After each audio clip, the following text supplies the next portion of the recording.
This is Catching Up on 92.9 Voice FM. Thanks for your company. Hope you can stick with us for the next hour or so.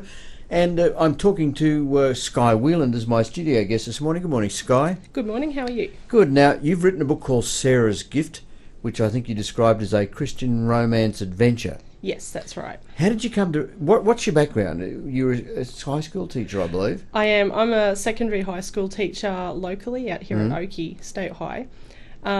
My training is actually visual arts and drama. I haven't actually been formally trained in writing at all.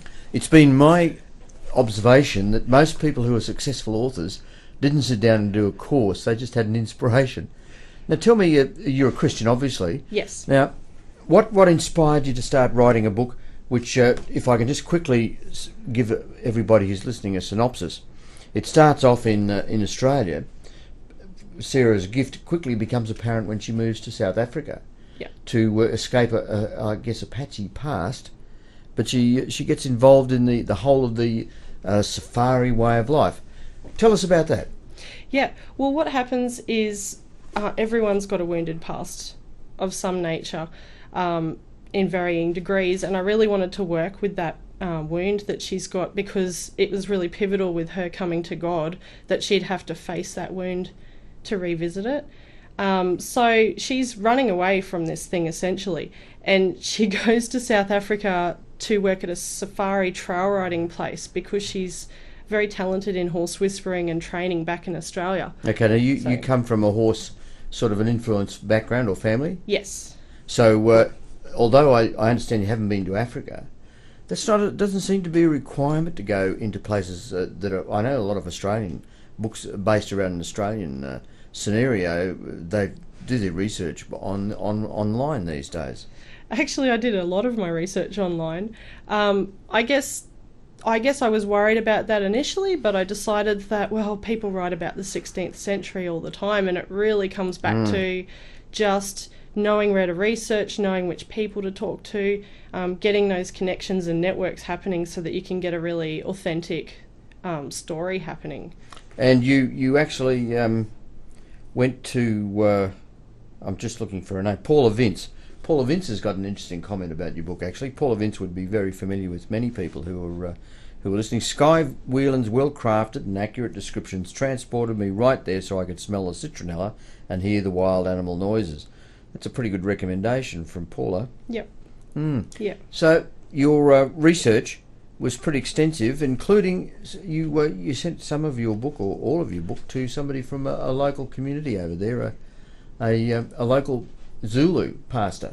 Yeah, actually it was a lady who works at one of the bush camps, and she's half Sotho, half Zulu, and I was really nervous about sending it to her initially because I really didn't want to offend anyone, but I wanted to make sure that the story was correct in the cultural aspects. So it was really important for me to step out and go, hey, do you mind having a look at this for me, just to make sure I'm not offending anyone and make sure I've got all the facts right in regards to the cultural stuff. So I sent it to her, and after she'd read it, she was so impressed, she passed it on to her pastor, and it ended up going around all these family circles, and they were really impressed with it, to the point that they asked me to actually go over and speak at their churches at some stage. Okay, well, that'll be exciting. Yeah. Yeah. Okay, we're going to take a short break, and then when we come back, we'll talk about Sarah's Gift, the actual book.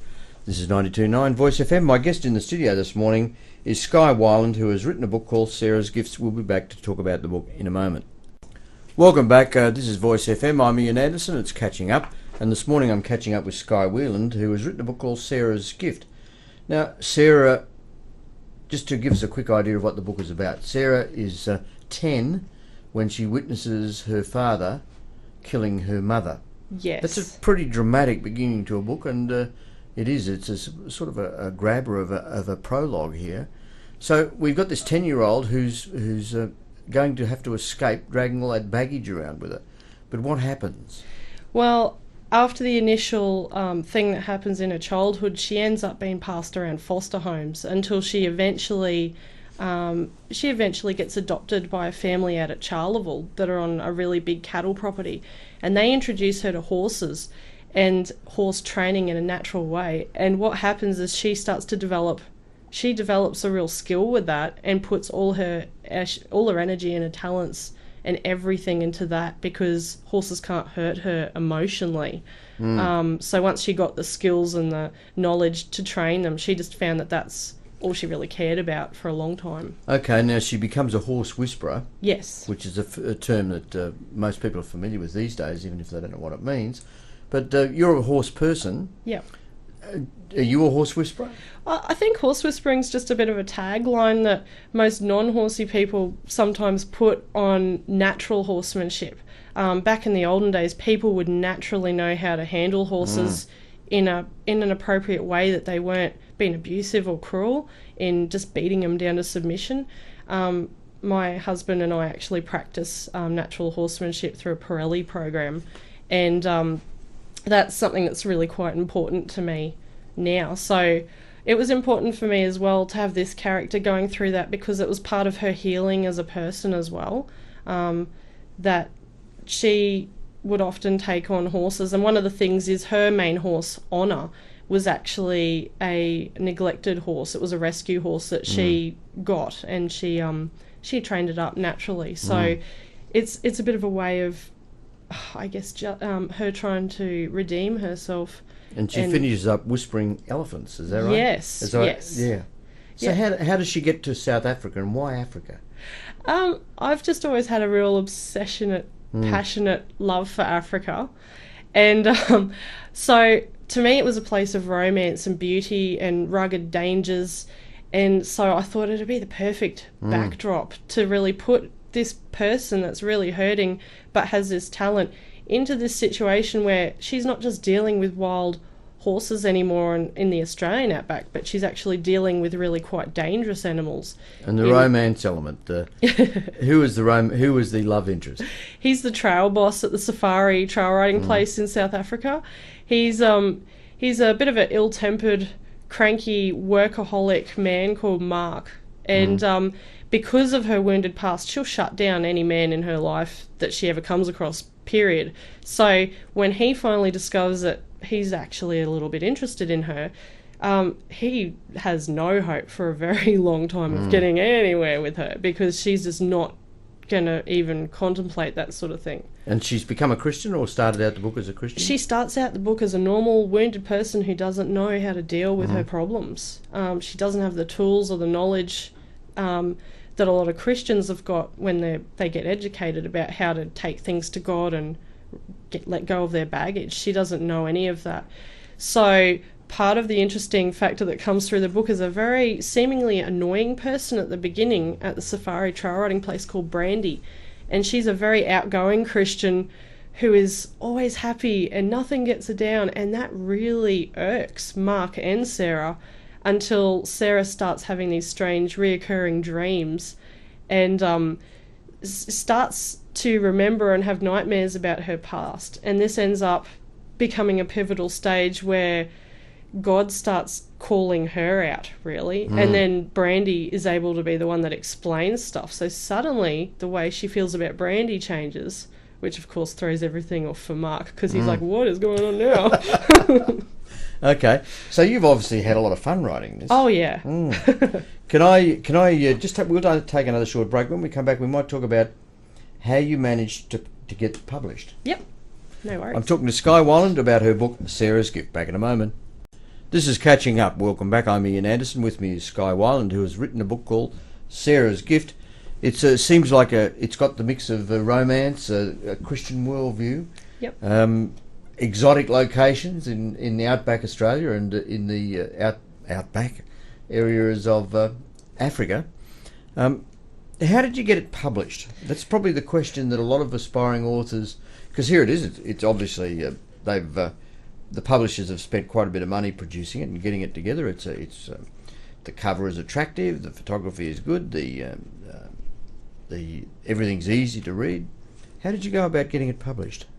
Well, one thing I've discovered on this journey, and it really was like climbing a mountain, this journey, was that the writing the manuscript was the easiest part. It was fun, it was easy, I could just, express myself.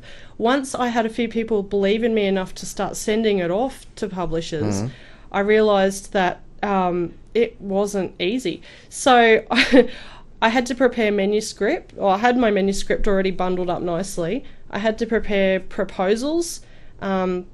Basically, a lot of publishers also will get a little bit upset if you're sending the manuscript to multiple publishers at the same time. So you do have to be patient to a degree as well. So I found months and months I was spending sending the manuscript and the proposal off to lots of different publishers. I probably sent it to hundreds of them. The interesting thing about it is that you have to do everything to the letter. It's like going back to uni or senior high school where you've got to write an essay just to get them to look at the manuscript. You have to have a really interesting pitch. You have to have a really interesting proposal. You have to make it so interesting, compelling, just in the first page that they'll even look at it. So how did you make yours stand out to the publishers? I guess the biggest trick is to make sure that you follow the guidelines on the publisher websites to the letter. I actually don't know what it is that they I don't know really what it was that made me stand out for them, but the prologue's quite gripping. I suppose that could be part of it, but at the end of the day, Americans do tend to like some stuff out of Australia as well. And it was a small Christian publisher in America, and they had their reviewing team review it, and they loved it so much that they passed it on to the main editor, and she read it, and then she actually offered to send a contract and put me on board as one of her 12 fully funded traditional writers. So. Well, what a coup! I'm locked in. What It's a coup! good. Yes, and from Shade Tree Publishing, book 1 of the Dare to Follow trilogy. So you've got a contract, I guess, for 3 books. The books are contracted individually. So I've already written the second one and signed the contract for the second book. That'll come out July next year. Okay, now you haven't actually launched this, have you? No. When's it happen? 28th of October at the CWA Hall in Crow's Nest this month. It'll be about 3 o'clock. It's pretty well open to anyone that wants to come and have a look up in Crow's Nest. There'll be refreshments, and I'll have plenty of books there, hopefully, if they don't all disappear, although that's a good thing. It would be a good thing. Have you got a website? I've actually got my own blog website as well. It's We're just looking for it. Yep, sorry. It's www.skyeweeland, all as one word, so it's skyeweeland.blogspot.com.au. So Google it, Google Skye Wheeland. Yeah, you can find me on Facebook as well. I've got a few pages on there. Okay, and all the early indications are that people want to buy it and read it. I think that's great. Yep. Skye, congratulations. It's there's plenty of aspiring writers around who never get published, even though their material seems to be okay. Yeah. But whatever you've done, you keep doing it, because you're going to mentor, I believe, too. Other people are coming to you, and you're quite happy to share your experience. Yes, I've had a student from school already approach me and ask if I would be willing to look over her work and help direct her with how to do things, and I'm happy to help her with the proposal step as well, because I think the hardest part is finding the publisher, and all it really takes is finding the right one and knowing which buttons to press and how to set it out perfectly. So there's so many unknown people out there that just have, if they just keep trying, they'll find it. That's all you can do. Keep trying, and obviously have a good book. Yeah. You're right. If you don't write a good book, then I think chances of being published are 0. But even so, there's some good books out there who haven't been managed to get it published. So, again, congratulations. Now, just Skye Wheeland, it's all a W, Skye Wheeland, SKYWEELAND.com? Yep. .au? And if people want to attend the launch of the book, Sarah's Gift, it's on October the 28th? Yep, at 3 o'clock. At 3 o'clock at the Crow's Nest, QCWA Hall. Yep. We'll cover that as far as other information is concerned on the station. So if you missed any of that, let us know, and we'll pass the information on to you. Skye, thanks for coming in. Thank you.